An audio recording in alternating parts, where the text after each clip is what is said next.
कामनाओं का त्याग और इंद्रियों का निग्रह कैसे करें? धैर्य युक्त बुद्धि के द्वारा संसार से धीरे धीरे उपराम हो जाए और मन बुद्धि को परमात्म स्वरूप में सम्यक प्रकार से स्थापन करके फिर कुछ भी चिंतन ना करें।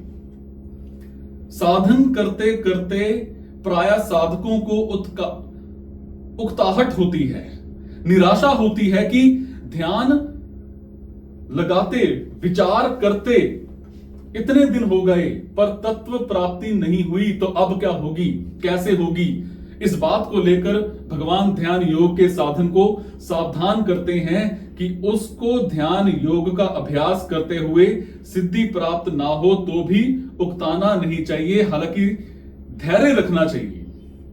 जैसे सिद्धि प्राप्त होने पर, सफलता होने पर धैर्य रहता है, विफलता होने पर भी वैसा ही धैर्य रहना चाहिए कि वर्ष के वर्ष बीत जाएं, शरीर चला जाए तो भी परवाह नहीं, पर तत्व को तो प्राप्त करना ही है। कारण कि इससे बढ़कर दूसरा कोई ऐसा काम है नहीं, इसीलिए इसको समाप्त करके आगे क्या काम करना है। और अगर इससे भी बढ़कर कोई काम है तो उसको छोड़ो और उस काम को अभी करो। इस तरह से बुद्धि को वश में कर लें, अर्थात बुद्धि में मान, बढ़ाई, आराम आदि को लेकर जो संसार का महत्व पड़ा है उस महत्व को हटा दें। मतलब है कि पूर्व श्लोक में जिन विषयों का त्याग करने के लिए कहा गया है, धैर्य युक्त बुद्धि से उन विषयों से उपराम हो जाए। उपराम होने से जल्दबाजी ना करें, परंतु धीरे धीरे उपेक्षा करते करते विषयों से उदासीन हो जाएं और उदासीन होने पर उनसे बिल्कुल ही उपराम हो जाए। कामनाओं का त्याग और मन से इंद्रिय समूह का संयमन करने के बाद भी यहां जो उपराम होने की बात आई है या बात बताई है, उसका मतलब है कि किसी त्याज्य वस्तु का त्याग करने पर भी उस त्याज्य वस्तु के साथ आंशिक द्वेष का भाव रह सकता है। उस द्वेष भाव को हटाने के लिए यहां उपराम होने की बात कही गई है। मतलब है कि संकल्पों के साथ ना राग करें ना द्वेष करें, हालांकि उनसे सर्वथा उपराम हो जाए। और यहां उपराम होने की बात इसीलिए कही गई है कि परमात्म तत्व मन के कब्जे में नहीं आता, क्योंकि मन प्रकृति का कार्य होने से जब प्रकृति को भी नहीं पकड़ पाते या नहीं पकड़ सकता, तो फिर प्रकृति से अतीत परमात्म तत्व को पकड़ ही कैसे सकता है। अर्थात परमात्मा का चिंतन करते करते मन परमात्मा को पकड़ ले, ये उसके हाथ की बात नहीं है। जिस परमात्मा की शक्ति से मन अपना कार्य करता है उसको मन कैसे पकड़ सकता है। जैसे जिस सूर्य के प्रकाश से दीपक, बिजली आदि प्रकाशित होते हैं, वो दीपक आदि सूर्य को कैसे प्रकाशित कर सकता है।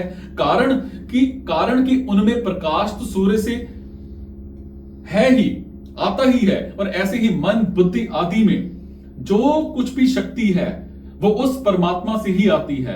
अतः जो मन बुद्धि आदि उस परमात्मा को कैसे पकड़ सकते हैं, वो नहीं पकड़ सकते। और दूसरी बात, संसार की तरफ चलने से सुख नहीं पाया जा सकता, केवल दुख ही दुख पाया है। अतः संसार के चिंतन से प्रयोजन नहीं रहा, तो अब क्या करें, उससे उपराम हो जाएं। सब जगह एक सच्चिदानंद परमात्मा ही परिपूर्ण है। संकल्पों में पहले और पीछे, अंत में वही परमात्मा है। संकल्पों में भी आधार और प्रकाश रूप से एक परमात्मा ही परिपूर्ण है।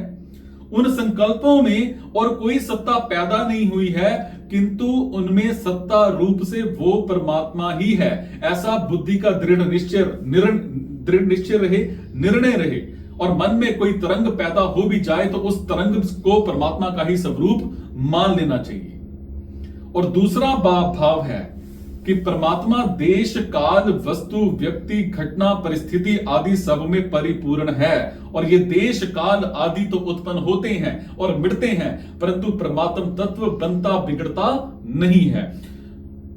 वो तो सदा ज्यों का त्यों रहता है। और उस परमात्मा में मन को स्थिर करके, अर्थात सब जगह एक परमात्मा ही है, उस परमात्मा के सिवाय दूसरी कोई सत्ता है ही नहीं, ऐसा पक्का निश्चय करके भी कुछ चिंतन ना करें।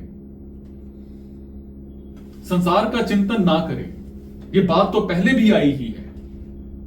अब परमात्मा सब जगह परिपूर्ण है ऐसा चिंतन भी ना करे, कारण कि जब मन को परमात्मा में स्थापन कर दिया तो अब चिंतन करने से सविकल्प वृत्ति हो जाएगी, अर्थात मन के साथ संबंध बना रहेगा, जिससे संसार से संबंध विच्छेद नहीं होगा।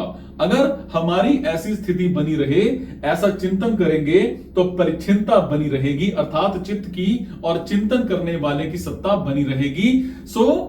सब जगह एक परमात्मा ही परिपूर्ण है, ऐसा दृढ़ निश्चय करने के बाद किसी प्रकार का किंचन मात्र भी चिंतन ना करें, और इस प्रकार उपराम होने से स्वतः सिद्ध स्वरूप का अनुभव हो जाएगा, जिसका वर्णन पहले 22वें श्लोक में हुआ है।